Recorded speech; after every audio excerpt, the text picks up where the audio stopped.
ஜீ தமிழில் டெலிகாஸ்ட் ஆகிட்டுருக்க நல்ல தமையந்தி சீரியல் இப்போது எண்டுக்கு வந்துருச்சு. முன்னாடியே பிரியங்கா நால்காரி இந்த சீரியல் விட்டு விலகுறாங்க அப்படின்ற மாதிரி நியூஸ் அஃபீஷியலாகவே கன்ஃபார்ம் பண்ணிட்டு வந்தாங்க. இந்த நிலையில் அவங்க இறந்து போன மாதிரி காமிச்சு அந்த சீரியலை இப்போ கம்ப்ளீட் பண்ண போகிறாங்க. இப்போது இவ்வளோ அவசரமாக எதுக்காக இந்த சீரியலை முடிக்கணும்? ஸ்டோரி நல்லா தானே போயிட்டுருக்கு.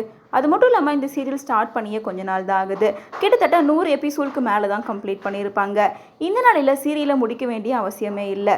சீரியல் டீமுக்குள்ளார ஏதோ பிரச்சனை போல இருக்குது. அதனால தான் இந்த சீரியலை சீக்கிரமாக முடிக்கிறாங்க. அது மட்டும் இல்லாமல் கிளைமேக்ஸ் போர்ஷன் அப்போ எடுக்கப்பட்ட வீடியோ கூட சோஷியல் மீடியாவில் அஃபீஷியலாகவே கன்ஃபார்ம் பண்ணி ஷேர் பண்ணியிருக்காங்க. அந்த வீடியோலையுமே பிரியங்கா நால்காரி இல்லவே இல்லை. பிரியங்கா நால்காரிக்கும் சீரியல் டீமுக்கும் ஏதோ பிரச்சனை போல இருக்குது. அதனால தான் அவங்க இறந்து போன மாதிரி காமிச்சு சீரியலே இப்போ கம்ப்ளீட் பண்ண போகிறாங்க. மேலும் கிளைமேக்ஸ் ஷூட்லேயுமே அவங்க இல்லை.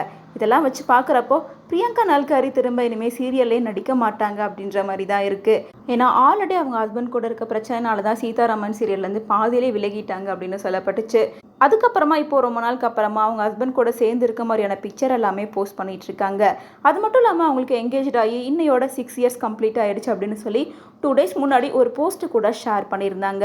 ரீசெண்டாக அவங்க ஹஸ்பண்ட் கூட இருக்க மாதிரியான நிறைய பிக்சர்ஸை ஷேர் பண்ணிட்டு தான் வராங்க. அதெல்லாம் வச்சு பார்க்குறப்ப திரும்ப அவங்க ஹஸ்பண்ட் கூட ஒன்று சேர்ந்துட்டாங்க. மலேசியாலே செட்டில் ஆக போகிறாங்களாட்டிருக்கு.